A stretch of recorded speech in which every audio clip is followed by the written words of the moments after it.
His Grace Acharya दास प्रभु की जय। और प्रभु जी के लिए हरे कृष्ण कृष्ण कृष्ण हरे हरे, हरे राम राम राम हरे हरे।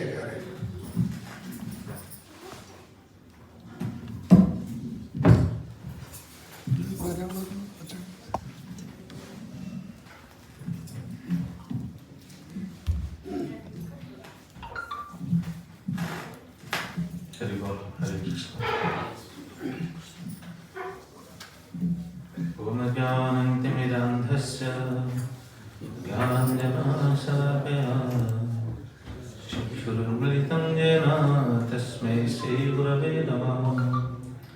श्रीचैतन्यमनोभीष्टं स्थापितं येन भूतले स्वयं रूपः कदामह्यं ददाति स्वपदान्तिकम्। वन्देऽहं श्रीगुरो श्रीयुतपदकमलं श्रीगुरुं वैष्णवंश श्रीरूपं सद्गुरुजातं सहगुणरघुनाथान्वितं तं सजीवं साद्वैतं सावधूतं परिजनसहितं कृष्णचैतन्यदेवं श्रीराधा कृष्णपादान् सहगण ललिता श्रीविशाखान्वितांश। नमो विष्णुपदाय कृष्णप्रेष्ठाय भूतले श्रीमते भक्तिवेदान्त स्वामिन्निते नामिने। नमस्ते सरस्वती देवे गौरवाणी प्रचारिणे निर्विशेषशून्यवादी पाश्चात्यदेशतारिणे। हरे कृष्ण करुणा सिंधो दीनबन्धो जगत्पते गोपेश गोपिका कान्त राधाकान्त नमस्तुते। तप्त कंचन गौरंगे राधे वृंदावनेश्वरी वृषभानुसुते देवी प्रणमामि हरिप्रिये। वंशाकल्पतरुभ्यश्च कृपा सिन्धुभ्यैव च पतितानां पावनेभ्यो वैष्णवेभ्यो नमो नमः। नमो महावदन्याय कृष्णप्रेमप्रदायते कृष्णाय कृष्णचैतन्य नाम्ने गौरत्विषे नमः। जय श्री कृष्ण चैतन्य प्रभु नित्यानंद श्री अद्वैत गदाधर शिवासादि गौर भक्तवृंद। हरे कृष्ण कृष्ण कृष्ण हरे हरे, हरे राम राम राम हरे हरे। यं प्रव्रजन्तम् अनुपेतम् अपेतकृत्यम् द्वैपायन विरहकातराजुहाव पुत्रेति तन्मयतया तरवोऽभिनेदु स्तं सर्वभूतहृदयेषु मणिमानतोऽस्मि। नारायणं नमस्कृत्यं नरं चैव नरोत्तमं देवीं सरस्वतीं व्यासं ततो जयमुदीरये। वेदे रामायणश्चैव पुराणे भारते तथा आदौ चन्द्रे च मध्ये च हरिः सर्वत्र गीयते। मुखं करोति वाचालं पङ्गुं लङ्घयते गिरिं यत्कृपास्तमहं वन्दे श्रीगुरुजनतारिणे परमानन्दमाधव। ओम नमो भगवते वासुदेवाय, ओम नमो भगवते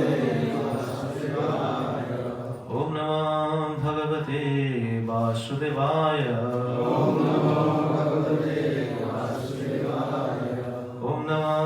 भगवते वासुदेवाय। हरे कृष्ण। श्रीमद् भागवतम में से हम तृतीय स्कंद का कश्यप द्वितीय संवाद सुन रहे हैं। इस संवाद से हमको बहुत सारी जानकारी मिलता है कि जीवन में हमारा जीवनचर्या कैसा होना चाहिए। अगर हमारा सही तरीके से जीवनचर्या हो रहा है तो भविष्य के लिए वो अच्छा ही होगा। अगर सही तरीके से हम जीवनचर्या नहीं कर रहे हैं तो भविष्य के लिए ये बहुत कष्टदायी होता है। ये बात हम सुन रहे थे अब तक जितना चर्चा हुआ था, वही चर्चा में हमको ये बात मिल रहा है जो हम चर्चा कर रहे थे कि दीति का स्वभाव, हालांकि दीति ऐसे नहीं है, लेकिन ये भगवान का ये तो विधान है। वो जगत को तो आएंगे, जय विजय इधर आएंगे, इसलिए दीति का स्वभाव ऐसा परिवर्तन हो गया है। और दीति जाकर सायंकाल में अपने पतिदेव से ये निवेदन कर रही थी कि उन्हें पुत्र चाहिए, संतान चाहिए।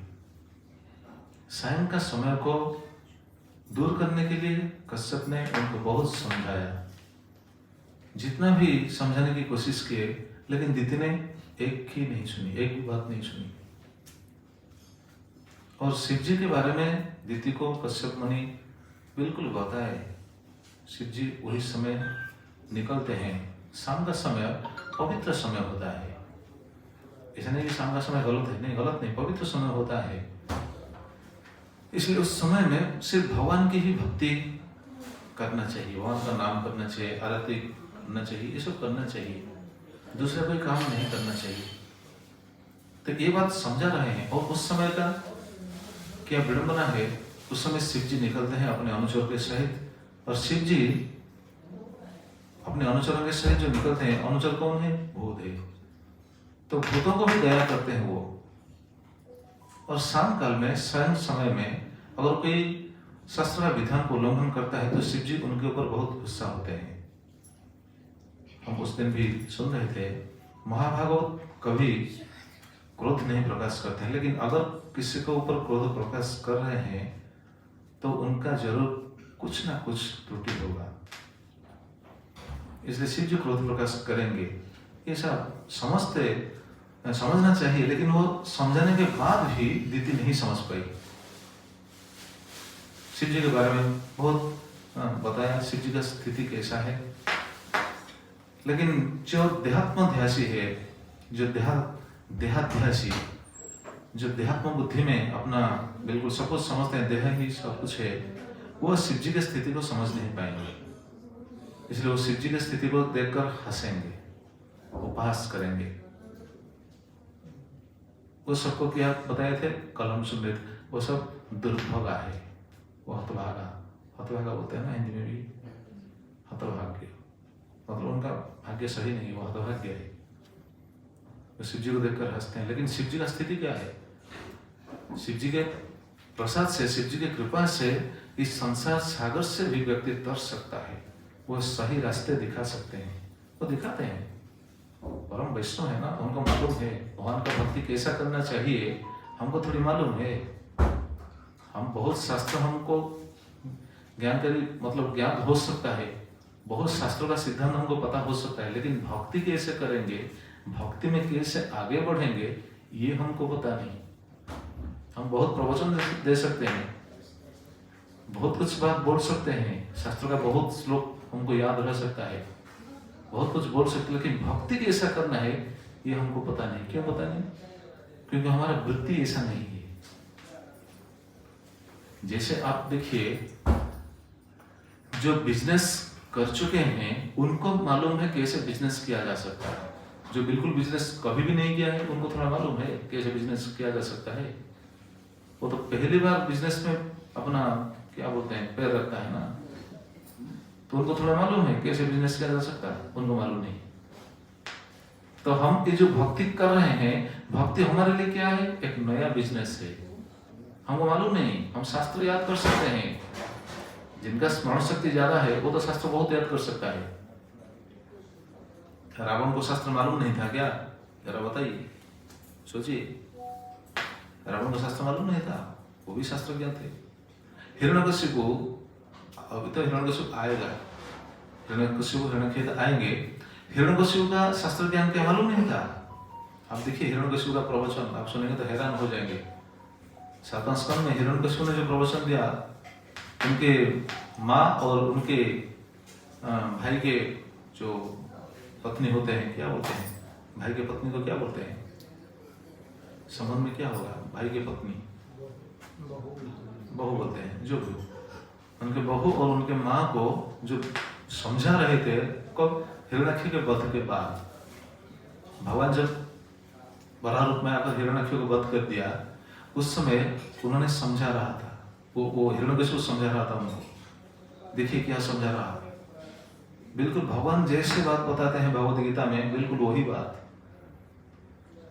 क्या वो भक्ति कर सका, वो भक्ति में प्रगति कर सका? भक्ति के सिद्धांत के बारे में उनको बिल्कुल मालूम नहीं था। इसी तरह हमको भक्ति के बारे में हमको मालूम नहीं है, कौन बताएगा हमको भक्ति के बारे में? कौन बताएगा? जो भक्त है, मतलब जो वो बिजनेस में पक्का है, वो बताएंगे ना। ये नए बिजनेस हमारा जो स्टार्ट हो गया, कैसे हम बिजनेस में आगे बढ़ेंगे, ये भक्ति जैसा एक नया बिजनेस हमने शुरू किया है, कैसे आगे बढ़ेंगे हमको मालूम नहीं। आचार्य लोग को मालूम है, शुद्ध साधुओं को मालूम है, वैष्णव लोग को मालूम है, परंपरा को मालूम है। और ये वैष्णव से श्रेष्ठ कौन है? शिव जी। शिव जी को मालूम है कैसे भक्ति किया जा सकता है। इसलिए शिव जी की कृपा से इस संसार सागर से भी हम तर सकते हैं। लेकिन शिव जी के बारे में वो भी समझ नहीं पा रही थी, वो उपास कर रही थी। हाँ, मुझे शिव जी के बारे में मालूम है, अपनी पत्नी को हर समय अपने पास रखते हैं। अरे पास रहते हैं, लेकिन फिर भी तो वो महान है ना। हाँ जी, हाँ, फिर भी वो महान वैरागी है ना। द्वादश महाजन में शिव जी का नाम भी आता है, स्वयंभू, नारद, शंभु, कुमार, कपिलो, मनु, प्रहलाद, जनक, भीष्म, बड़ी भया, सकीर वयम, शिव जी का नाम है ना। द्वादश महाजन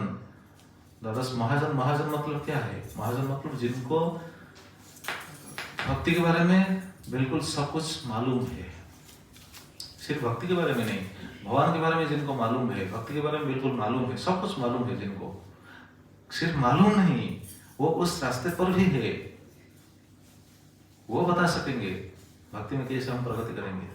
तो शिव जी का स्थिति ऐसा है। लेकिन दीदी समझ नहीं पा रही थी। क्यों? जिनके अंदर काम है, जिनका अंदर कुछ मेटेरियल तृष्णा है, चाहत है, वो सही चीज को, मतलब स्पिरिचुअल चीज को पकड़ नहीं पाएंगे। ये सही। इसलिए शिव जी के बारे में इतना बताने के बावजूद भी दीदी समझ नहीं पा रही। यहाँ हम कथा विराम दिए थे कल।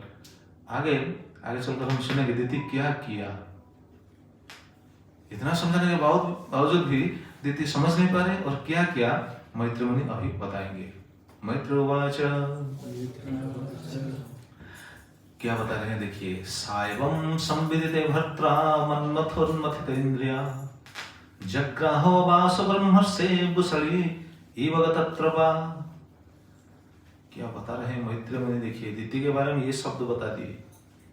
सा एवं संविदिते भर्त्रा, अपने भर्त्रा अर्थात अपने पति के द्वारा इतना सब कुछ समझाने के बावजूद, सा एवं संविदिते ज्ञापिते अपि, उनको इतना बता दिया, कश्यप मुनि ने इतना बताने लगे, फिर भी ज्ञापिते अपि भर्त्रा इतना सब कुछ समझा दिए, लेकिन दीति नहीं समझ पाई।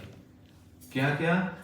मन्मथ उन्मथित इंद्रिया, वो अपनी मन को कौन मंथन कर रहे हैं उस समय? कामदेव। मन को अभी मन्मथ बिल्कुल बस में कर लिए हैं। मन, इंद्रिया, सब कुछ कामदेव के वशीभूत हो गए थे। इसलिए इतने समझाने के बावजूद भी उन्होंने क्या? जग्राह वास ब्रह्मर्षे कश्यप मुनि के वास मतलब वस्त्र को खींचने लगे। देखिए इतना समझाने के बावजूद भी दीति उनके वस्त्रों को खींचने लगे। जग्राह वासो। हम सोचेंगे हम आगे बढ़ जाएंगे भक्ति में, बिल्कुल आसान नहीं है। शुद्ध साधु का निर्देश पालन करते हुए हमको चलना चाहिए। नहीं तो हमको मालूम नहीं भक्ति में हम कैसे प्रगति करेंगे, कैसे आगे बढ़ेंगे, बिल्कुल मालूम नहीं। तो जग्राहवास और ब्रह्म से और कैसे, देखिए 2 शब्द मैत्री मुनि ये बात बता रही है। ये बात बताते हैं दिति के बारे में, क्या है? ब्रुषण इव गतत्रपा। ब्रुषण इव मतलब वेश्या जैसे, वेश्या जैसे वो काम कर रहे हैं। और कैसे? गतत्रपा। गतत्रपा मतलब निर्लज होकर, निर्लज होकर वेश्या जैसे, ब्रुषणी वेश्या बोलते हैं, ब्रुषणी जैसे अपने पति के कपड़ा को, जग्रहवास वस्त्रों को खींचने लगे। मदन को जीतना इतना आसान नहीं है, बहुत कठिनाई है, कठिनाई है, बहुत कठिनाई है। इसलिए अगर हम सेवा में नियुक्त नहीं हो पाएंगे, भगवान की सेवा में अगर नियुक्त नहीं होंगे, तो मदन को जीतना इतना आसान नहीं है। इस श्लोक के पर्पल पर प्रभुपाद महाराज बहुत सुंदर बात बताते हैं। क्योंकि प्रभुपाद जो बात सब बताते हैं ना, ये हमको चेक करने के लिए, हमको बस इस संसार की भोग से निर्लिप्त होकर, विमुख होकर भगवत सेवा में लगने के लिए प्रभुपाद इसलिए जगत को आए हैं। भगवान इसलिए उनको इस जगत को भेजे हैं। वो क्या बताते हैं, देखिए, if someone wants to conquer the cupid Madan, then he has to engage in service of Madan Mohan. Prabhupada लिख दिए, अगर कोई मदन के बाण से अगर उनको छुटकारा मिले ऐसा चाह रहा है, तो क्या करना चाहिए? मदन मोहन की सेवा में लगना चाहिए। नहीं तो नहीं हो पाएगा, बहुत कष्ट, बहुत कष्ट। Then it is possible to conquer the lust, otherwise it is practically impossible. Prabhupada बिल्कुल लिख दिए, otherwise it is practically impossible, बिल्कुल असंभव है। अगर भगवान की सेवा में हम नहीं लगेंगे, तो ये मदन को जीतना इतना आसान नहीं है। देखिए दिति का अवस्था क्या हो रहा है, हमारा स्थिति ऐसा है। दिति कितना, मतलब उनका स्थिति कैसा उन्नत स्थिति है। वो कश्यप की पत्नी है, जिनका सब समय ध्यान में व्यतीत हो रहा था। अगर कुछ समय मिल रहा है, उस समय वो दिति को प्रवचन भी दे रहे थे। मतलब वो रोज इनका काम ऐसा ही था, ध्यान करना, बस ध्यान भग्न होने के बाद बस भगवान की कथा कहना। दिति भगवान की कथा सुन रही थी, फिर भी ये हो रहा है। ये भगवान की इच्छा है, लेकिन हमको क्या सीख मिल रहा है? प्रभुपाद ये बात बताते हैं, हमको ये सीख मिल रहा है। इसका मतलब नहीं कि भक्ति पथ में हम निराश हो जाएंगे, नहीं नहीं नहीं, निराश नहीं होना चाहिए। भक्ति पथ में निराश नहीं। इसलिए हमको क्या करना चाहिए, ये सोचने वाली बात है, क्या करना चाहिए। प्रभुपाद जो बता रहे हैं, उससे हमको क्या सीख मिलता है? हमको भगवान की सेवा में लगकर बिल्कुल रहना चाहिए। सेवा हमको, मतलब आजकल तो बोलते हैं ये मेरा सेवा नहीं है, ये उनका सेवा है, वो करेगा। नहीं नहीं, श्री श्रीमद् गौर गोविंद गोस्वामी गुरु महाराज ऐसा बात बता रहे थे, जिधर जिधर प्रभुपाद का सेंटर है, जिधर जिधर सब सेंटर खुले हैं, इस्कॉन का सेंटर है, वो किसके लिए खुले हैं? भगवान के लिए नहीं, हमारे लिए। हमारे लिए मतलब हम क्या करेंगे? वहाँ सेवा करेंगे। सेवा करते हुए हमारा इंद्रिय शुद्ध होगा, सभी इंद्रिय शुद्ध होंगे। सब भक्तों को सेवा करना चाहिए, कुछ ना कुछ सेवा करना चाहिए। सेवा हमको नहीं दिया जाएगा, हमको पकड़ करके चलना चाहिए, हमको ये सेवा करना है। जो सेवक है उनके लिए भगवान की कृपा सुलभ है। जो सेवक है, आज आते समय मैं प्रभु से बोल रहा था, भगवान प्रभु से, हमने जब आश्रम में ज्वाइन किया था, ये जो बात, इतने सेवा, इतना टाइट सेवा आप जब भी नहीं कर पाएंगे। इतना सेवा जब करते समय बिल्कुल रोज नींद ही आएगा। सेवा करना चाहिए। इसलिए तो प्रभुपाद ये सब सेंटर, प्रभुपाद की कृपा से ये सब सेंटर चल रहा है। ये हमको कृपा देने के लिए, भगवान की सेवा में लगकर हमको कृपा पाना है, समेटना है। तो भक्ति में हम प्रगति, नहीं तो एक काम को जीतना इतना आसान नहीं है। इसलिए प्रभुपाद ये डायरेक्ट बता रहे हैं, this is impossible to conquer the lost, otherwise it is practically impossible. This is possible to conquer the lost and how बता रहे हैं, to engage the service of Madan Mohan, otherwise it is practically impossible. और उस दिन हम सुन रहे थे ना, मदन कैसे बाण चलाते हैं, 5 बाण चलाते हैं, सभी के ऊपर है, किसी को छोड़ते नहीं। तो ये हमको ये शिक्षा लेना चाहिए। अच्छा, ऐसे दीति ने उनको पकड़ करके खींच रहे थे। ये बहुत बहुत बड़ा सिद्धांत है। देखिए विश्वनाथ चक्रवर्ती ठाकुर क्या बता रहे हैं, काम किसी को भी छोड़ता नहीं। विश्वनाथ चक्रवर्ती ठाकुर उनके टीका में ये बात बताते हैं, कामो विवेकं ग्रसति स्वयं अन्यश्च दर्शितम् अत्र प्रमाणं ब्रह्मैव पुंसः स्त्रीषुच्च ते दिति। काम सबको खींचता है। कामो विवेकं ग्रसति, काम विवेक को ग्रास कर लेता है। मतलब ग्रास मतलब क्या हो, हर लेता है, खा लेता है, खा लेता है। विवेक को खा लेता है, विवेक को हर लेता है, विवेक काम नहीं करता है। काम हो विवेकं ग्रसति। हम सुनेंगे, आगे सुनेंगे कि ये प्रसंग खत्म होने के बाद हम और एक प्रसंग सुनेंगे, नाम की महिमा सुनेंगे, उसमें भी सुनेंगे काम का कैसा ये है। अजयमिल के बारे में हम सुनेंगे। अजयमिल कितना संयमी थे, फिर भी वो अपने आप को संयत नहीं कर पाए, फिसल गए, इतना फिसल गए बिल्कुल नीचे गिरे। वो बहुत उच्च स्थिति में थे, ब्राह्मण के परिवार में वो उनका जन्म हुआ था, फिसल गए। स्वयं अन्यस्य दर्शितम, अपने काम को या फिर अन्यों के काम को दर्शन करके हम अपने आप को बस में नहीं कर पाएंगे। अत्र प्रमाणं, इसका प्रमाण कौन है? विश्वनाथ चक्रवर्ती ठाकुर बता रहे हैं, पुरुष में श्रेष्ठ पुरुष का नाम ले रहे हैं। कौन? ब्रह्मा जी। पुरुष में ब्रह्मा, ब्रह्मैव पुंसा, पुरुष में ब्रह्मा, ब्रह्मा से और ऊंचा स्थिति किसका हो सकता है क्या? प्रथम श्रेष्ठ जीव ब्रह्मा, उनको ही मदन ने छोड़ा नहीं। ब्रह्मैव पुंसा स्त्रीषु च ते दिति, स्त्रियों में से कौन? दिति। कश्यप इतने समझाने के बावजूद भी उनको काम नहीं छोड़ रही है, वो छोड़ नहीं सकते हैं। अत्रैव प्रमाणम्, इसलिए तो शास्त्र में बहुत सारा सिद्धांत बताया गया है। भगवान कपिलदेव अपने माँ को भी ये बात बताते हैं, न तथास्य भवेत् मोहो बन्धस्य चन्य प्रसंगतः जोषित संगत जथा पुंसो जथा तत्संगी संगतः।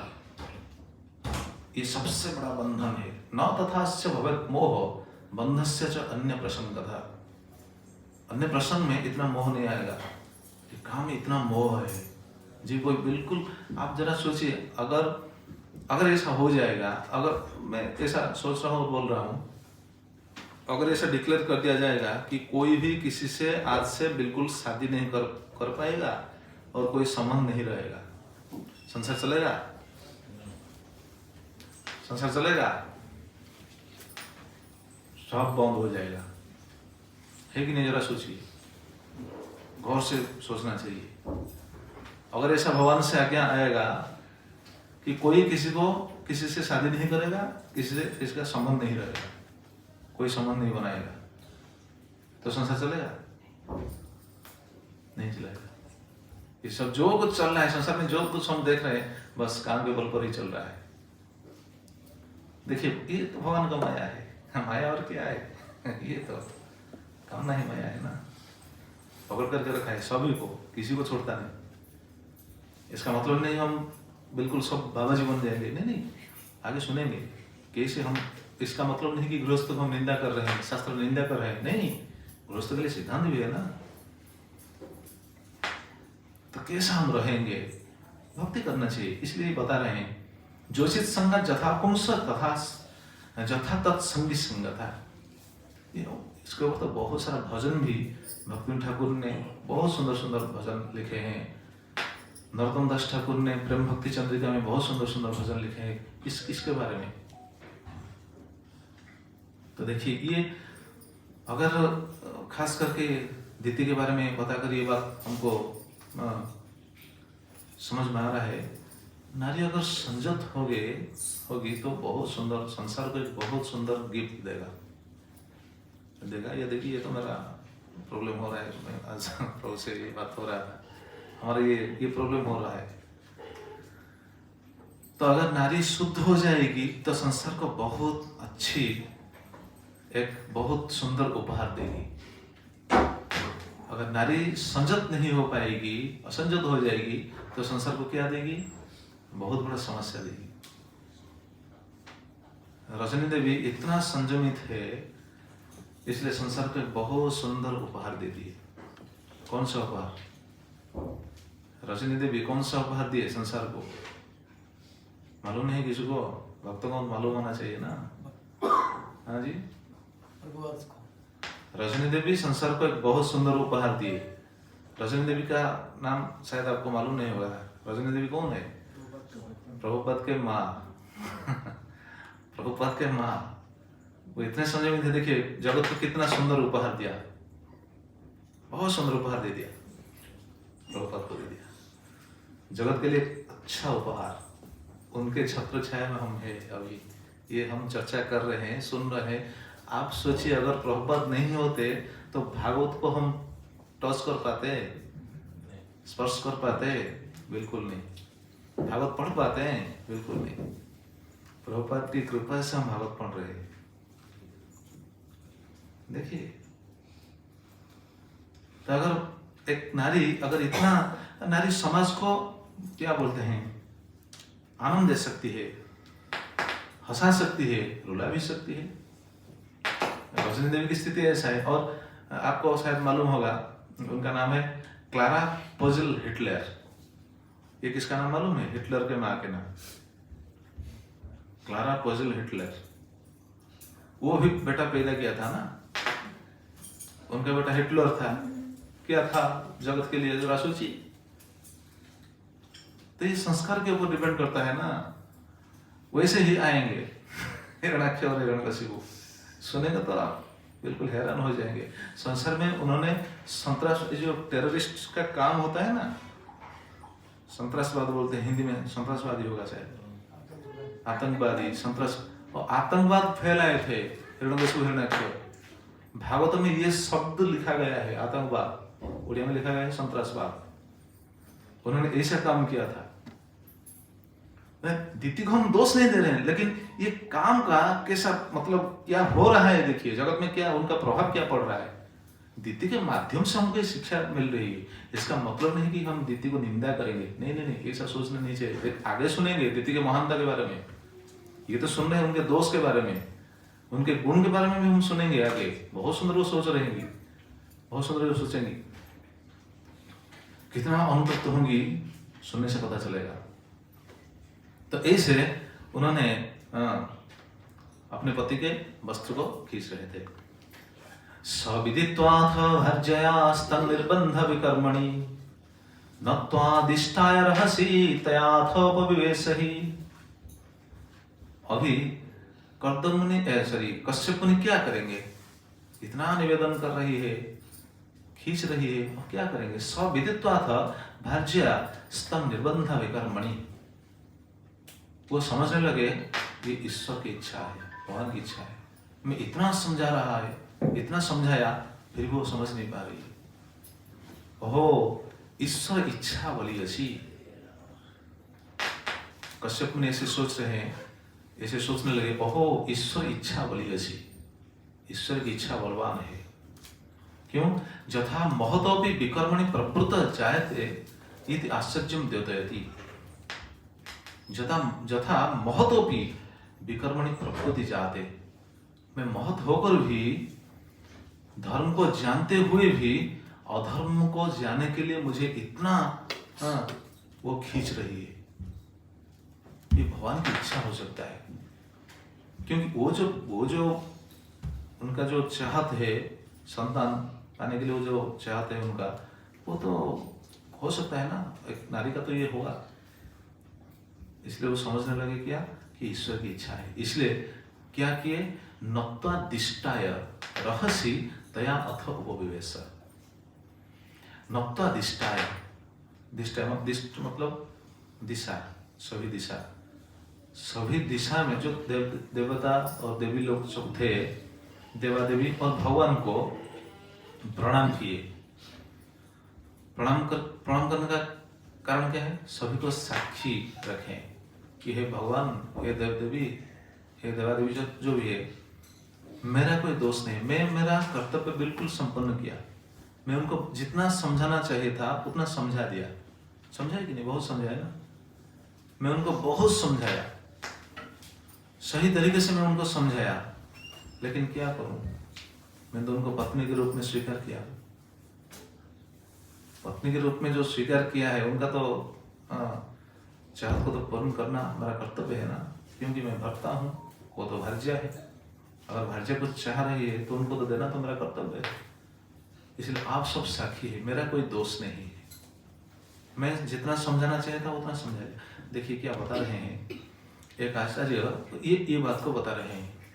दिष्टाय, सभी दिशा को क्यों प्रणाम कर रहे हैं? दिष्टाय सर्व प्रवर्तकं परमेश्वराय नमस्कृत्यम। सबको भगवान की इच्छा में हो रहा है, इसलिए भगवान को प्रणाम कर रहे हैं। और क्या बोल रहे हैं? मम अपराधो नास्ति, मेरा कोई अपराध नहीं है। सर्व प्रवर्तकस्त्वम, आपकी इच्छा से ये सब हो रहा है। इसका मतलब ये नहीं कि हम भी ऐसे पकड़ लेंगे, हम भी जो कर रहे हैं भगवान की इच्छा से हो रहा है। ऐसा नहीं समझना चाहिए। हम भी अगर कुछ गलत काम कर रहे हैं, अपने आप को ऐसा समझाएंगे, अरे ये तो सब भगवान की इच्छा से हो रहा है। अगर भगवान की इच्छा से हो रहा है तो आगे जाकर जो कष्ट झेलेंगे उस समय भी ये भी समझ लेना चाहिए ना, ये भगवान की इच्छा से मुझे मिल रहा है। अगर ऐसा समझ पाएंगे तो हमारा पहले जो समझ रहे हैं वो ठीक है कि नहीं?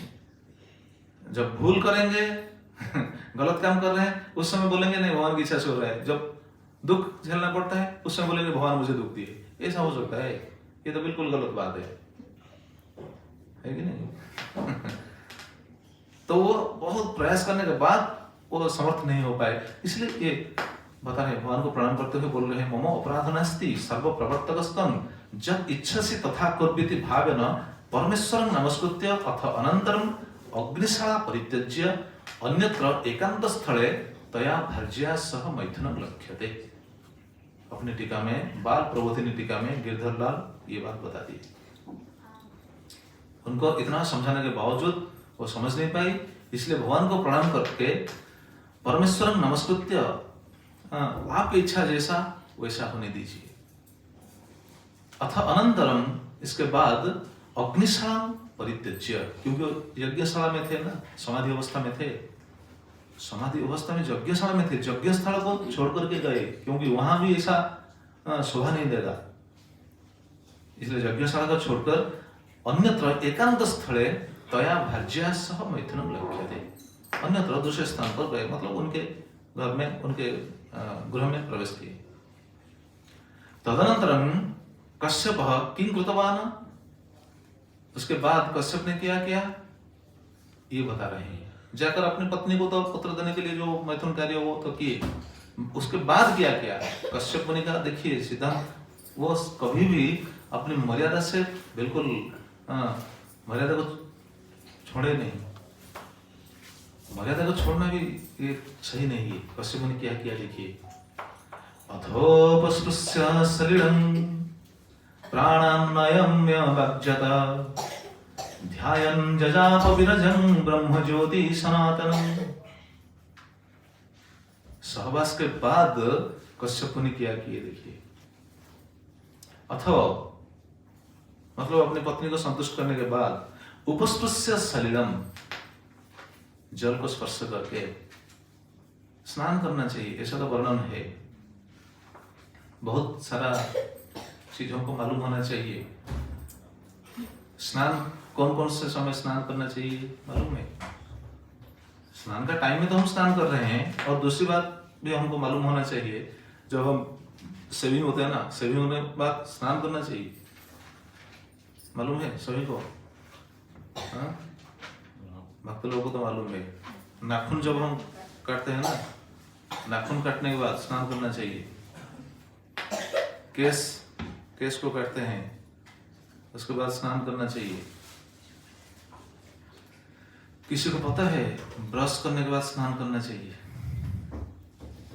सुबह तो ब्रश करने के बाद सभी स्नान करते हैं, लेकिन कोई कोई ऐसा देखा जाता है रात को भी ब्रश कर सोते हैं, है कि नहीं? ये गलत है। ब्रश कर सकते हैं, कोई बात नहीं, लेकिन ब्रश करने के बाद स्नान करना चाहिए। शास्त्र में वर्णन है। स्नान के ऊपर मेरा एक क्लास है यूट्यूब में वो क्लास तो सब बिल्कुल किधर चला गया पता नहीं, प्रभु से पूछ रहा था किधर गया वो पता नहीं।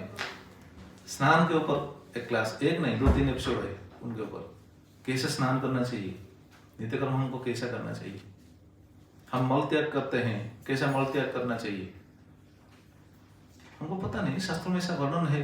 जब हम शास्त्रों को पढ़ेंगे या फिर साधु संघ से बात को हम सुनेंगे तब पता चलेगा, अरे इतना सारा सिद्धांत है।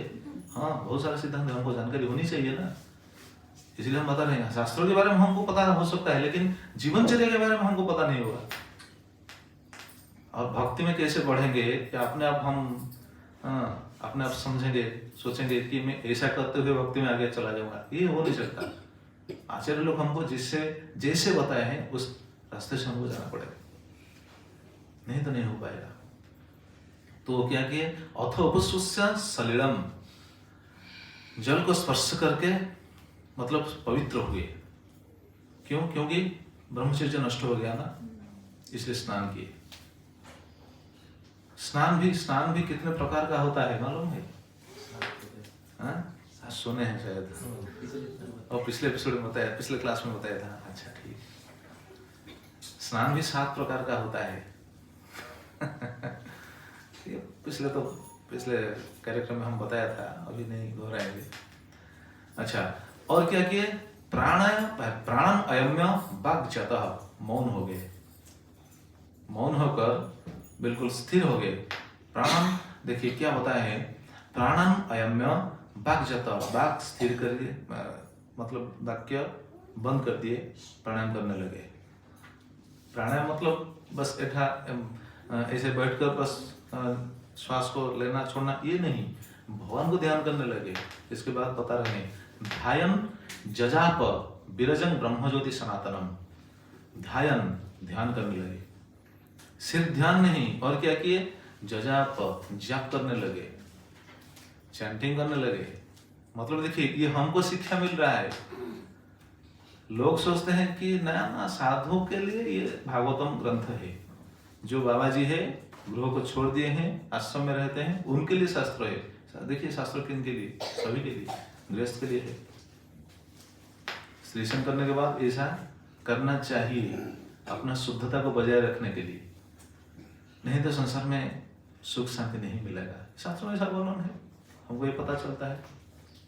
ध्यान करने लगे और जप करने लगे। किनको? विरजन ब्रह्म ज्योति सनातन, मतलब भगवान के प्रभु महाराज देखे हैं, भगवान को पूर्ण ध्यान करते हुए भगवान का नाम जप करने लगे। हरे कृष्णा कृष्ण कृष्ण हरे हरे, हरे राम राम राम हरे हरे। सिर्फ कश्यप मुनि ने ऐसा स्नान किया, ध्यान किया, ये नहीं, दीति ने भी ऐसा किया। कश्यप मुनि ऐसा भी किए और दीति भी ऐसा किए, दीति भी स्नान किए, वो भी ध्यान किए, वो भी ऐसा किए, ऐसा वर्णन आता है।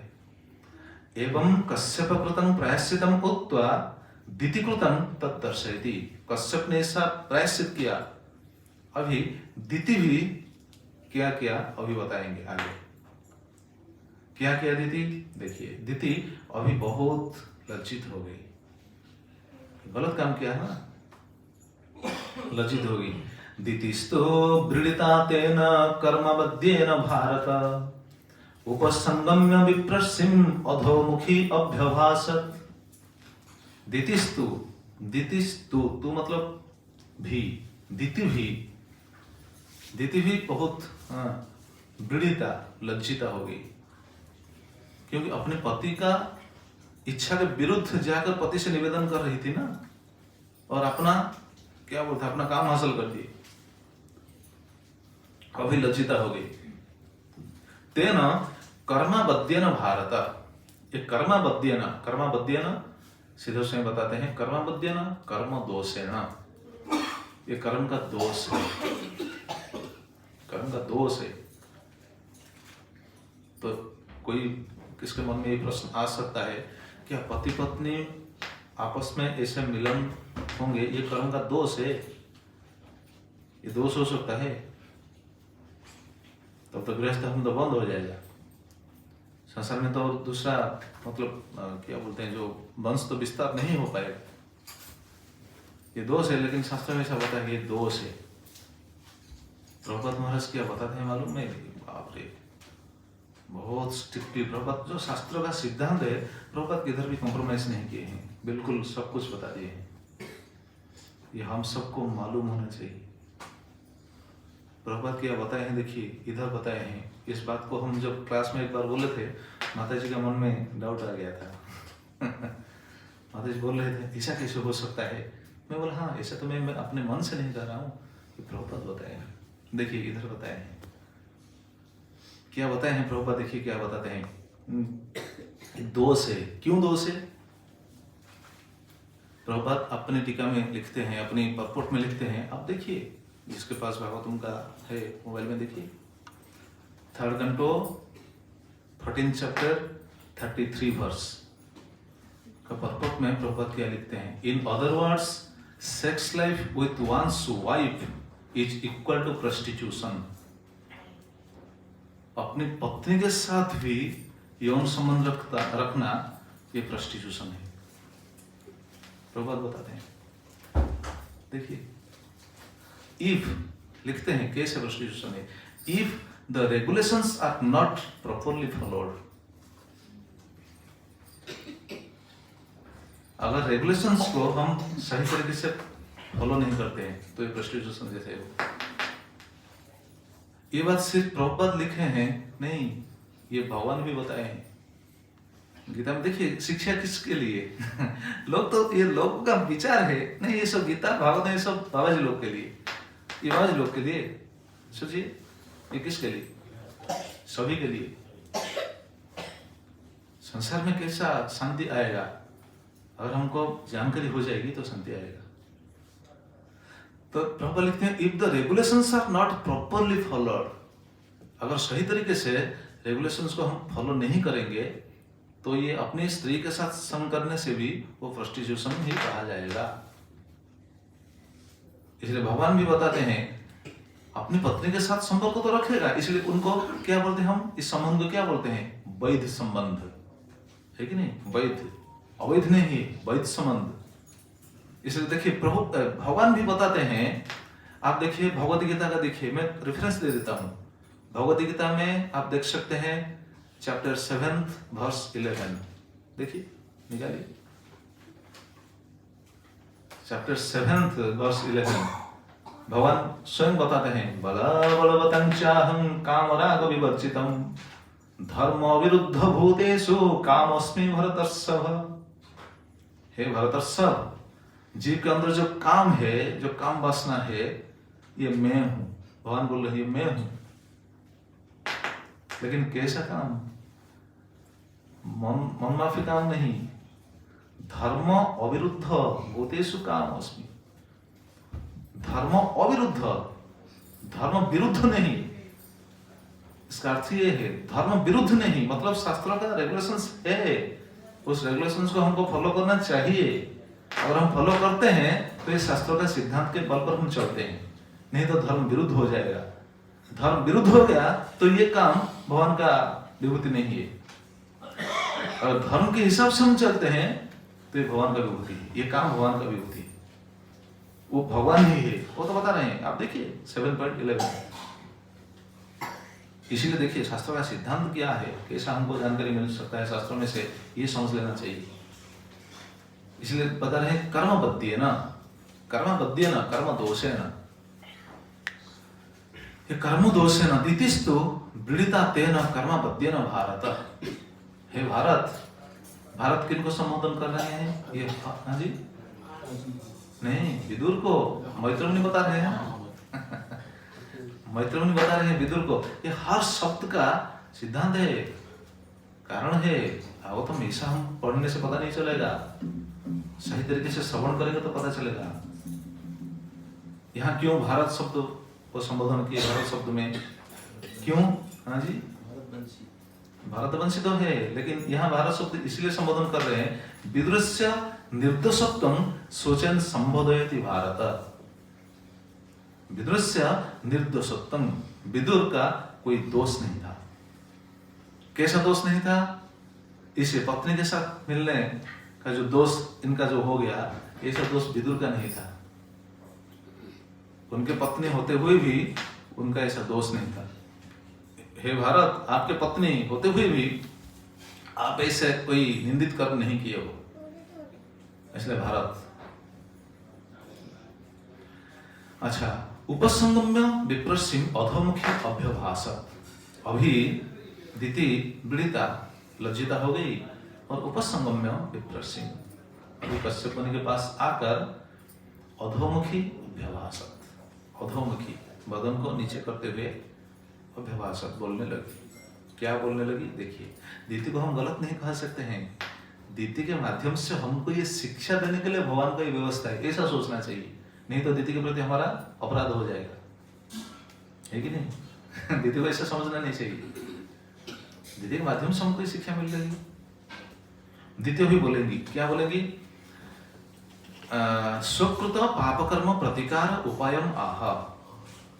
अपने जो पाप कर्म, उन्होंने जो पाप कर्म कर दिए, उनको कैसे प्रतिकार किया जा सकता है, ये बात वो बताएगी।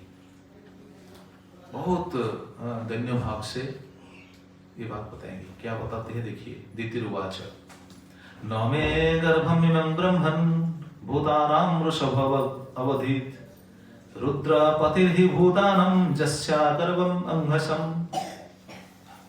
बहुत सुंदर बात पूछ रही, मतलब निवेदन कर रही है। न मे गर्भम इमं ब्रह्मन्, हे ब्रह्मन, अभी ब्रह्मन शब्द से संबोधन कर रही है। हे ब्रह्मन, न मे गर्भम इमं, इमं गर्भम, अभी जो आपने वीर्य आधान किया है, मेरा गर्भ में आपका वीर्य है। ये गर्भ को जैसे मैं अपराध कर दिया, किसके पास? भूतपति के पास, शिव जी के पास अपराध कर दिया, क्योंकि ये समय उनका था। वो समय में वो निकल रहे थे, आपने मुझे बारण कर रहे थे, लेकिन आपका बात में ठुकरा दिया। इसलिए बोल रहे हैं, मैं रुद्र अर्थात भूतपति के निकट में अपराध किया है। ये बताते हैं, रुद्रपति ही भूतानाम जस्य करबम अंघसम, जस्य करबम, मैं अपराध कर दिया, शिव जी के प्रति मेरा अपराध हो गया। तो जैसे मेरा गर्भ नष्ट न हो, शिव जी जैसे मेरा गर्भ को नष्ट न करें, ऐसा कुछ उपाय कीजिए। अभी धन्यवाद आ रही है। गलत करने के बाद तो सवाल ऐसा होता है ना, सबका ऐसा होता है। पहले सोचना चाहिए था ना, अभी सोच रही है कैसे मेरा गर्भ सुस्थिर रहेगा, कैसे नष्ट न होकर रहेगा। आप ऐसा उपाय कीजिए। बहुत सुंदर संबोधन। इस संबोधन क्यों कर रहे हैं ब्रह्मन? इसका सब शब्द का कारण है। अच्छा, रुद्रं प्रसादयितुं तव सामर्थ्यम अस्ति सूचयन्ति संबोधयन्ति ब्रह्मन इति। ब्रह्मन शब्द क्यों यहाँ, ब्रह्मन शब्द से वो संबोधन क्यों कर रहे हैं? क्योंकि आप रुद्र को, शिव जी को, रुद्रं प्रसादयितुं तव सामर्थ्यम अस्ति सूचयति, मतलब रुद्र को, शिव जी को आप प्रसन्न कर पाएंगे, आप समझा पाएंगे। आपके बात को सुनकर शिव जी प्रसन्न हो जाएंगे। इसलिए ब्रह्मन, इसलिए आप ब्रह्मन है।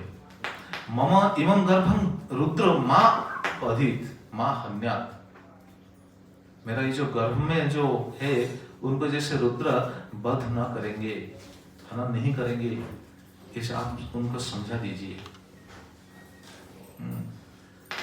एक आचार्य उनके टीका में बताते हैं, समस्त अपराधानां प्रतिकारो नमस्कारात् अन्यो नास्ति इति मत्वा तमेव तद्दोष निरास्य पटुगुण विसत्यन करोति नमः इति।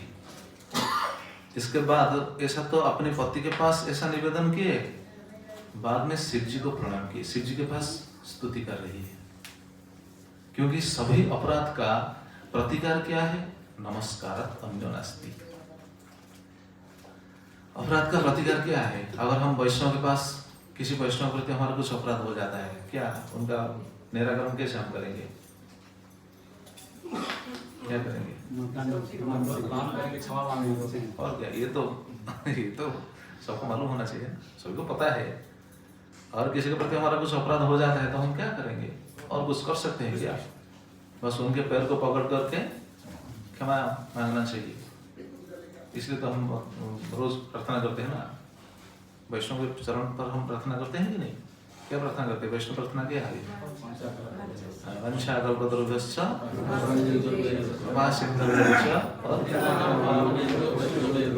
तो देखिए वैष्णव को हम कितना उन्नत दृष्टि से देखते हैं।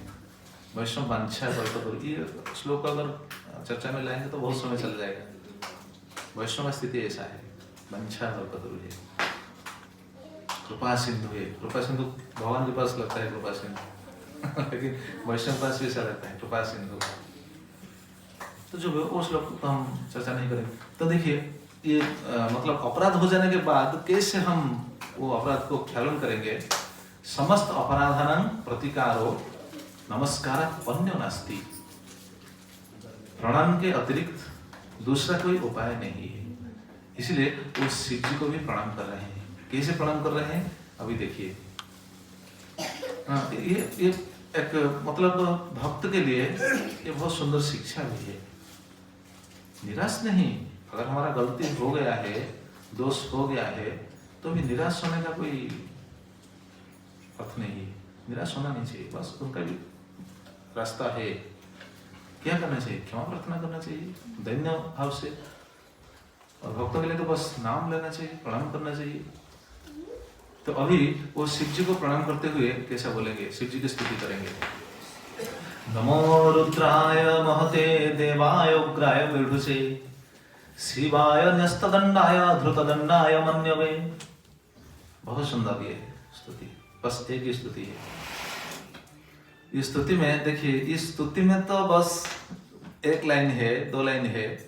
नमो रुद्राय महते देवाय उग्राय विभुषे शिवाय न्यस्तदंडाय धृतदंडाय मन्यवे।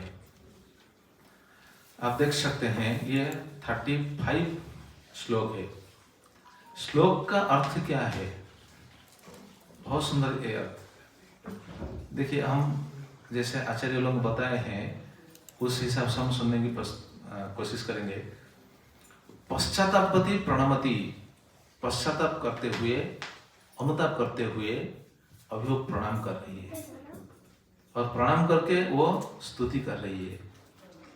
शिव जी को बहुत दैन्य भाव से स्तुति कर रही है। क्या बोलते हैं? पहले बोलते हैं रुद्राय। आप देख सकते हैं जिसके पास है भागवतम। नमो रुद्राय, ये नमो शब्द सभी शब्द में अन्वय होगा। नमो रुद्राय, नमो महते देवाय, नमो उग्राय, नमो मेढुसे, नमो शिवाय, नमो न्यस्तदंडाय, नमो धृतदंडाय, नमो मन्यवे। ये सभी शब्द में ये नमो शब्द अन्वय होगा। तो क्या बोलते हैं? नमो रुद्राय। रुद्राय शिव जी का एक नाम है रुद्र। क्यों रुद्र हुआ था? पता है किसको रुद्र क्यों हुआ था? क्योंकि वो रोते हुए आए थे। रोते हुए आए थे जब हम उस दिन सुने थे ना, ब्रह्मा जी जब कोप किए, क्रोध किए चतुर्सनक के ऊपर, उस समय शिव जी प्रकट हुए, रोते हुए आए थे, इसलिए उनका नाम रुद्र है। यहाँ बताया गया है नमो रुद्राय। रुद्राय क्यों बोलते हैं? मांग रोदयिष्यते किंबा मम रुद्र रोदनं कृपया द्रावयिष्यति दूरीकरिष्यते। इसलिए हे रुद्र, नमो रुद्राय, हे रुद्र आप मुझे रोदन मतलब मेरा रोदन का बढ़ा सकते हैं या फिर मेरा रोदन भी दूर कर सकते हैं, इसलिए नमो रुद्राय। कितना सुंदर स्तुति कर रहे हैं। आप मुझे रुला सकते हैं या फिर मेरा रोदन को आप हर सकते हैं। रुला सकते हैं, अगर क्रोध करेंगे तो मेरा बच्चा नष्ट हो जाएगा। अगर क्रोध नहीं करेंगे तो मेरा बच्चा सुरक्षित हो जाएगा, मेरा रोदन नहीं होगा, रोदन दूर हो जाएगा, इसलिए रुद्राय। और उसके बाद बोलते हैं महते देवाय, जो तो महत देवाय महत अपराधं क्षमिष्यमाणाय, जब आप महान है इसलिए मेरा अपराध को आप क्षमा कर दीजिए, इसलिए महत देवाय। ये सभी शब्द का ऐसा शास्त्र में से ऐसा हमको पकड़ लेना चाहिए। प्रभुपाद ऐसे ही बताए, इससे हमको एक सीख मिलती है, शिक्षा मिलती है। इस शिक्षा को लेकर हम आगे बढ़ेंगे, भक्ति में आगे बढ़ेंगे। जितना स्तुति है ना, एक एक स्तुति को अगर हम पकड़ कर चलेंगे ना, ये 7 दिन 10 दिन कुछ नहीं चलता है, बहुत दिन चलेगा। इतना सिद्धांत है शास्त्र में।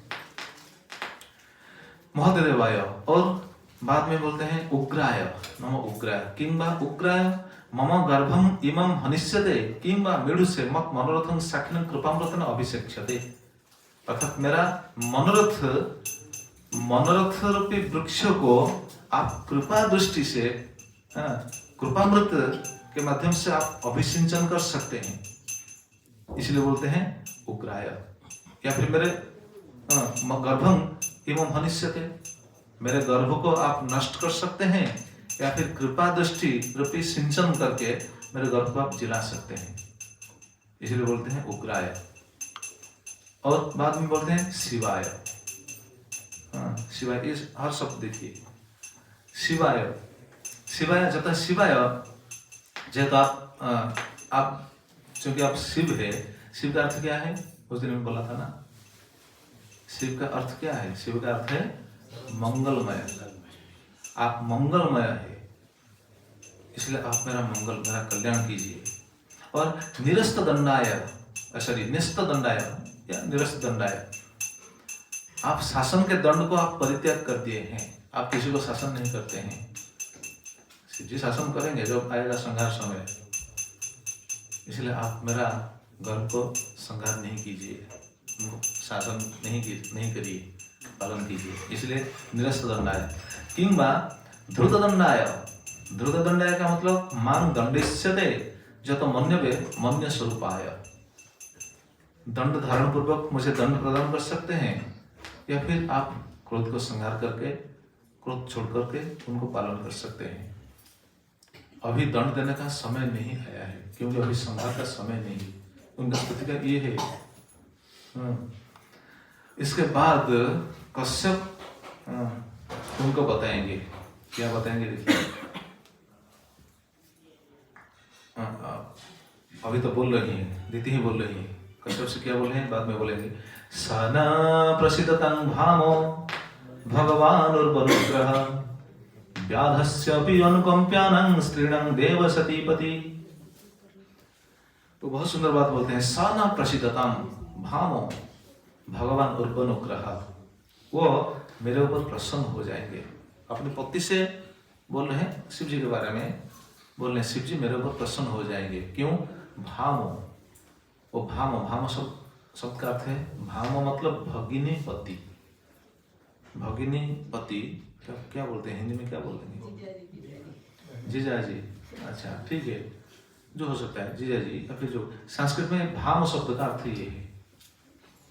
अगर वो शिव जी अगर क्रोध प्रकाश करेंगे, लेकिन भामो शब्द क्यों ले रहे हैं? मतलब मेरे भगिनी के पति, मेरे बहन के पति, सती उनको समझाएगी। अगर वो क्रोध प्रकाश करेंगे तो सती उनको समझाएगी, क्योंकि शिव जी से ज्यादा दया किनका है? सती का है। शिव जी जितने दयालु है, सती उनसे ज्यादा दयालु है। ये बात वो बता रहे हैं। देखिए, व्याधस्यपि अनुकंप्यानां स्त्रीणां देव सतीपति, व्याध के ऊपर भी उनका अनुकंपा है। मतलब जो क्रूर स्वभाव विशिष्ट होते हैं उनको भी सती दया करती है। शिव जी का स्वभाव कैसा देखिए, सती का स्वभाव कैसा देखिए। एक लीला है, शास्त्र में ऐसा वर्णन है। सती का दया कितना मालूम है, आप समझ नहीं पाएंगे। बहुत सारा प्रमाण है, शास्त्र में बहुत सारा लीला है। एक लीला सुनिए। एक ब्राह्मण के छोटा सा बच्चा था। वो छोटा सा बच्चा वो देह त्याग कर दिया। वो ब्राह्मणी अपने छोटा सा बच्चा को लेकर स्मशान पर गई। स्मशान पर जाकर वो उनको, छोटे बच्चे को तो संस्कार नहीं करते हैं ना, उनको क्या करते हैं? जमीन में गाड़ देते हैं। वो वहां बैठकर बहुत रो रही थी, बहुत रो रही थी, क्योंकि तो छोड़ने के लिए तो कोई भी तैयार नहीं होगी ना। छोटा सा बच्चा है, अपने घर में धारण किया है, वो चला गया, उनको छोड़ने के लिए उनका दिल नहीं कर रहा है। वो बस वहां बैठकर बहुत देर तक रोने लगी। शाम का समय था, शाम का समय था, बहुत देर तक रोने लगी। शाम का समय में शिव जी और ये तो निकलेंगे। अच्छा, उस समय और उस श्मशान में है, उस समय एक क्या बोलते हैं, कोकिशा, बिल्वा, बिल्वा कौन हिंदी में, जैकल, जैकल को हिंदी में क्या बोलते हैं? सियार। अच्छा, सियार, हाँ मैं उस दिन बोला था, याद नहीं आ रहा था। सियार, एक सियार आकर उनको बोलने लगी, वो माँ को बोलने लगी, माँ जी आप थोड़ा धैर्य रखिए। सियार बोल रही है, आप थोड़ा धैर्य रखिए, आप इतना बिलख रही है, इतना रो रही है, आपके रोदन से इतना शक्ति है, शायद भगवान आपके ऊपर कृपा करेंगे, शायद आपके बच्चे को वो जिला लेंगे, इसलिए आप धैर्य रखिए। सियार क्यों बोल रही थी मालूम है? सियार का बोलने का तात्पर्य दूसरा था। कहा गया है, उड़िया में ऐसा कहावत है, उड़िया में कहावत है ना, बिल्वा बड़ो चतुर पैड़ हिंदी में क्या हो सकता है? ये उड़िया का बात है। सियार बहुत चालाक है, चतुर है, और नारियल का पानी बहुत मीठा है, इसलिए उड़िया में ऐसा कहावत है। नारियल का पानी बहुत मीठा है ना, इसी तरह सियार भी बहुत चतुर है। वो चतुरता दिखाकर बोल रही थी कि माँ जी आप इतना रो रही है, तो शायद भगवान आपके पुकार को सुनकर ये जिला लेंगे, इसलिए अभी आप उसको मत काटना। उसी समय एक गिद्ध आकर बोल रही है, गिद्ध आकर वो माँ को बोल रही है, माँ जी आप उनका बात सुन रहे हो? जो मर गया है वो कोई जिएगा? वो तो कभी नहीं जिएगा। तो देखिए, उस समय शिव जी और सती निकल रही है। अच्छा, ये दोनों क्यों ऐसा बोल रही है? खाने के लिए। सियार का बोलने का कारण क्या मालूम है? सियार सोच रहा है अगर अभी ये छोड़कर चले जाएगी या फिर अभी गाड़ देगी, शायद दूसरा कोई जीव आकर ले जाएगा। सियार दिन में नहीं निकलते हैं, है कि नहीं?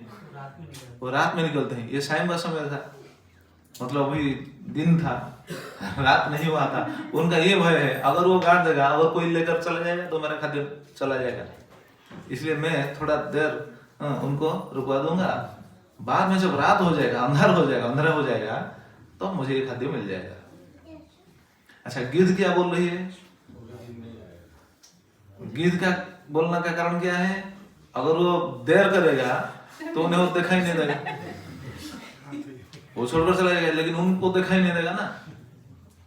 तो वो थोड़ी देख रहे हैं ना, ये उनका बेटा है, वो खाद्य के रूप में देख रहे हैं ना, उनका खाद्य है। तो वो ऐसा बोल रहे, माँ जी ये शेर का बात सुनकर आपको विश्वास हो रहा है? कोई जो मर गया है वो कभी जिया है क्या? गिद्ध ऐसा बोल रही। देखिए, आप जरा सोचिए, वो जो माँ ब्राह्मणी वो क्या करेगी उस समय? क्या करेगी? एक सरल माँ को दो इतर जीव, जो सियार और गिद्ध, दो जीव आकर कैसे भ्रमित कर रहे हैं, और माँ का दुख कोई समझ नहीं पा रहा है, उनको ऐसा भ्रमित कर रहे हैं। अपने खाना का खाद्य पाने के लिए वो ऐसा भ्रमित कर रहे हैं। ये बात सती सुने।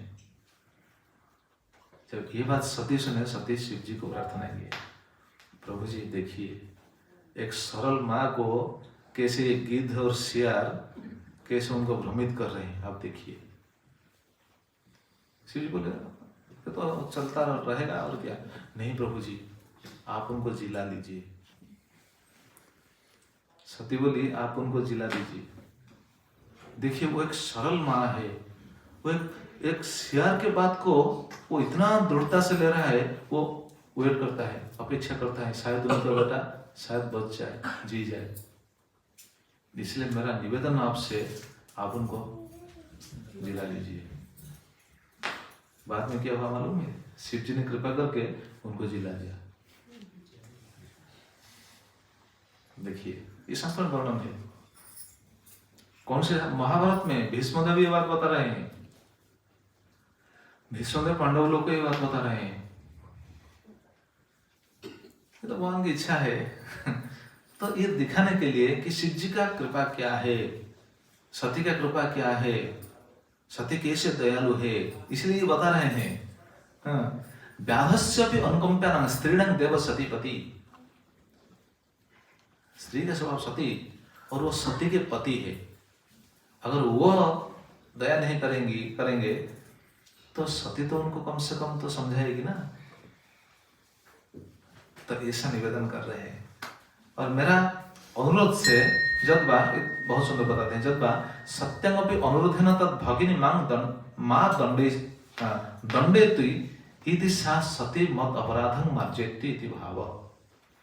ये बात यही है। अगर शिव जी नहीं कृपा करेंगे तो सती मेरे अपराध को नहीं पकड़ेगी।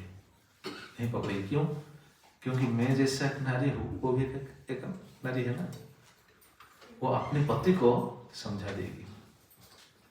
ऐसा सोचते हुए वो ऐसा बोल रही है। और मैत्र में बोल रहे हैं, ससर्गस्य आशिषं लोक्यं आशासनं प्रविवित्तिं निभृत संध्यान्यो भाज्यमाह प्रजापति। स्वसर्गस्य आशिषं लोक्य आशासनं प्रविपति। इस समय प्रविपति मतलब वो बिल्कुल कांपते हुए, दीति बिल्कुल कांप रही थी। भय था ना, शायद उनका घर नष्ट हो जाएगा, शिव जी नष्ट कर देंगे, भय भी है। इसलिए प्रविपति कांप रही थी। स्वसर्गस्य आशिष्यं लोक्यं आशासनम। स्वसर्गस्य मतलब अपने दो संतान के, उनको तो पता नहीं दो कि एक, कुछ तो पता नहीं था, आगे बताएंगे, कश्यप जी बताएंगे। तो अपने संतान की जैसे कुछ हानि नहीं होगी। कैसे ना, स्वसर्गस्य आशिष्यं लोकं आशासनम। आशिष्यं लोक्यं मतलब लोक द्वयाहम। लोक आशिष्यम मतलब इहलोक और परलोक, ये दो लोकों में से उनका जैसे कोई हानि न हो।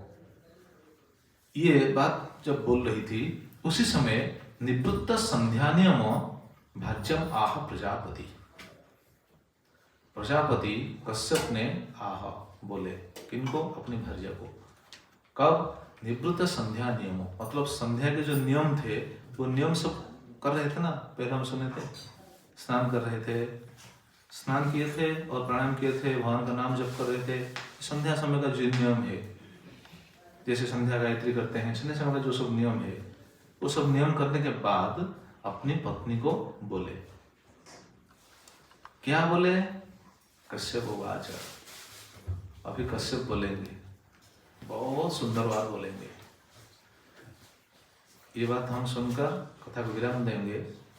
कश्यप ने बहुत सुंदर उनको समझाया। कश्यप उवाच अप्रायत्यादात्मनस्ते दोषान् मुहूर्तिकातुत मन्निदेशादतिचारण देवानां चातिहरण। हे दीति, तुम्हारा बहुत बड़ा त्रुटि गलती हो गई, इसलिए इसका परिणाम अवश्य झेलना पड़ेगा। क्या झेलना पड़ेगा? 4 बात बताइए। यहां बताए 4 बात। और बताए अप्रायत्यात्, तुम जो संतान प्राप्त करोगे अभी 4 दोष होगा उनमें से 4 दोष दिखाई देगा। क्या क्या 4 दोष दिखाई देगा? शास्त्र में कैसा बताया गया है देखिए। क्योंकि तुम्हारा जो दोष है वो दोष का प्रभाव किसके ऊपर पड़ेगा? तुम्हारे बच्चों के ऊपर पड़ेगा। क्या तो देखिए, ये शिक्षा किन के लिए? ये बार बार मैं सोचता हूँ। आप अगर भागवतम का सही तरीके से आप पठन करेंगे, स्वाध्याय करेंगे, तो आपको भी पता चल जाएगा। अरे हम सोच रहे हैं भागवत सिर्फ बाबा जी लोग के लिए, नहीं, ये तो सभी के लिए है। आजकल बच्चे जो बिल्कुल उनका चित्त दूसरा हो जाता है, क्यों होता है? ये माता पिता के कारण। बच्चों का कोई दोष नहीं है, उनका क्या दोष है? वो तो संसार को आए हैं अपने कर्म फल को भोगने के लिए। पिता माता का संस्कार के ऊपर ये डिपेंड करता है। देखिए क्या बता रहे हैं, पहले बता रहे हैं अप्रयत्यात् तब आत्मनो मनस्स अप्रयत्यात् अपवित्रत्यात् क्रूर मनसो। बता दिए तुम्हारा 2 बच्चे होंगे, लेकिन कैसे होंगे? क्रूर मनसो, वो बहुत क्रूर होंगे। क्यों? क्योंकि अप्रयत्यात् अपवित्रत्यात्। तुम जो संतान के लिए जिस समय याचना कर रही थी उस समय तुम्हारा चित्त शुद्ध नहीं था, तुम्हारा चित्त शुद्ध नहीं था, इसलिए इसके कारण तुम्हारा बच्चे क्या हो गए? क्रूर मनुष्य। तुम्हारे संतान जो 2 संतान है ये बिल्कुल क्रूर होंगे, क्योंकि तुम्हारा मन शुद्ध नहीं। सोचिए पति पत्नी का मन कैसा होना चाहिए। संतान को इधर लाना है ना, वो संतान किधर है किसको पता नहीं। पहले पिछले जन्म में वो कौन था किसको पता है? आज जो हमारा संतान होकर आया है या फिर आएगा, पिछले जन्म में वो कहाँ है, किधर है, क्या कर रहा था, कौन सी योनि में है, किसको मालूम है? उनका स्वभाव कैसा है किसी को पता है? अपने कर्म के हिसाब से वो आएगा, अपने संस्कार के हिसाब से वो आएगा। इसलिए संस्कार कैसा होना चाहिए? अच्छा, ये शिक्षा कब होना चाहिए? शादी के बाद या शादी से पहले? हाँ जी। तो देखिए शास्त्र में शिक्षा किस किस के लिए है। तब आत्मनो, इसलिए तुम्हारा जो आत्मनो, तुम्हारे जो संतान आएंगे, आत्मनो बहुवचन में बता रहे हैं, तुम्हारे 2 संतान आएंगे वो ऐसे क्रूर मनुष्य होंगे। अच्छा, ये जल्द जल्द बता देंगे, कथा को विराम दें, फिर कल यहीं से शुरू करेंगे। अच्छा, सेकंड है मुहूर्तिकात उता। मुहूर्तिकात, मुहूर्त, ये जो मुहूर्त का दोष भी लगेगा उनके ऊपर। पहले है तुम्हारा मति का दोष, तुम्हारा जो विचार गलत था, पाप मति था, इसीलिए अपवित्र मति था, इसलिए वो क्रूर होंगे। दूसरा है मुहूर्तिकात, संध्या का समय था, इस संध्या समय में तुमने ये निवेदन किया और जबरदस्त हासिल करने की कोशिश किया और कर दिया, इसका फल क्या होगा बताते हैं। मुहूर्तिकात संध्या मुहूर्त संबंधिनो दोषात् कुतोऽपि। शाम का संध्या था, शाम का समय था, संध्या का समय था, मुहूर्त संध्या रूप घोर स्तद्भवात् दोषात्। इसलिए तुम्हारा ये जो 2 बच्चे आएंगे घोर होंगे। संध्या का समय के लिए तुमने निवेदन किया था ना, इसलिए घोर होंगे। पहले होंगे क्रूर, अब घोर मतलब भयंकर होंगे। क्रूर मतलब निर्दयी, भयंकर, घोर होंगे। अच्छा, थर्ड क्या है श्लोक में बताया गया है, मत निर्देशात अतिचारण। मेरा निर्देश को तुमने उल्लंघन किया, ये तुम्हारा तीसरा गलती है। तीसरा गलती, मेरा निर्देश को उल्लंघन किया। पत्नी कभी भी पति के निर्देश को उल्लंघन करना नहीं चाहिए। अगर पति के निर्देश को उल्लंघन करेगा तो क्या होगा, देखिए बता रहे हैं। मम निर्देशस्य आज्ञा वाक्यस्य अतिचारण अतिक्रमण। मेरा जो निर्देश, मेरा जो आज्ञा वाक्य था, इसका मतलब नहीं कि स्वामी मतलब पति गलत बात बताएंगे और जोर डालेंगे, नहीं ऐसा करना चाहिए, नहीं नहीं, सही बात भी बोलना चाहिए ना, शास्त्रों के सिद्धांत के ऊपर बोलना चाहिए। ऐसा नहीं मन में भी जो आएगा, मन में जो आएगा पत्नी को बोलेंगे नहीं ऐसा करना चाहिए, शास्त्र में ऐसा करना नहीं करोगे तो ऐसा होगा, ऐसा नहीं बोलना चाहिए। शास्त्रों का सिद्धांत भी बताना चाहिए, मालूम होना चाहिए पहले। तो मेरे निर्देश को उल्लंघन किया है, इसलिए क्या होगा देखिए, मम निर्देशस्य आज्ञा वाक्यस्य अतिचारण अतिक्रमण। मेरा आज्ञा का वाक्य, मेरा जो आज्ञा था, आदेश था, उनको तुमने ठुकरा दिया। इसलिए च धर्म मर्यादा भंजनो, च धर्म मर्यादा भंजनो।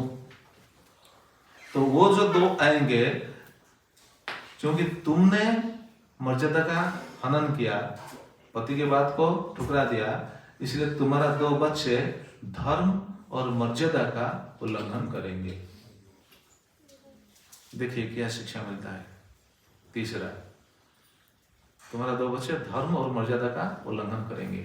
और चौथा दोष क्या था?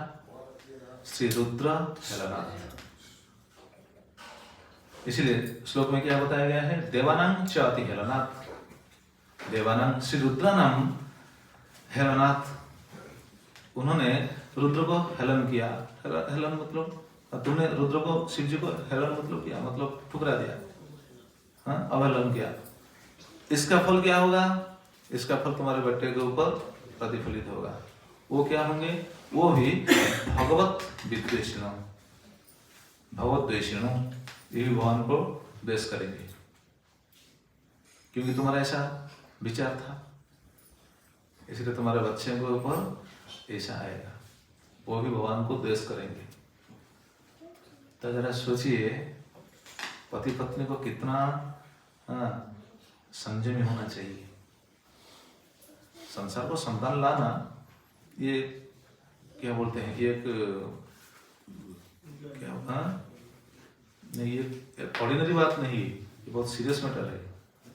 उस दिन मैं बोल रहा था ना, लाख लाख जीवात्मा इस जगत को आते हैं रोज, डेली। उनमें से क्या साधु जीवात्मा नहीं है? तो साधु जीवात्मा हमारे घर पर क्यों नहीं आते हैं? दोष किसका है? हमारा।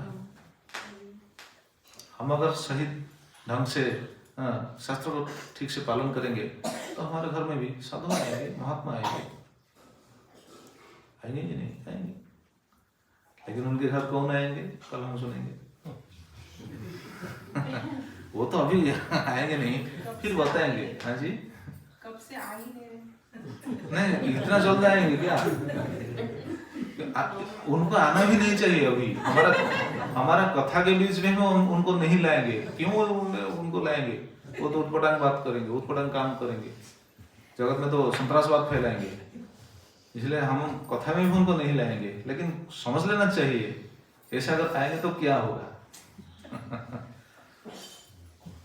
ठीक है, कथा यहाँ विराम देते हैं, कल हम सुनेंगे। बाद में क्या हुआ?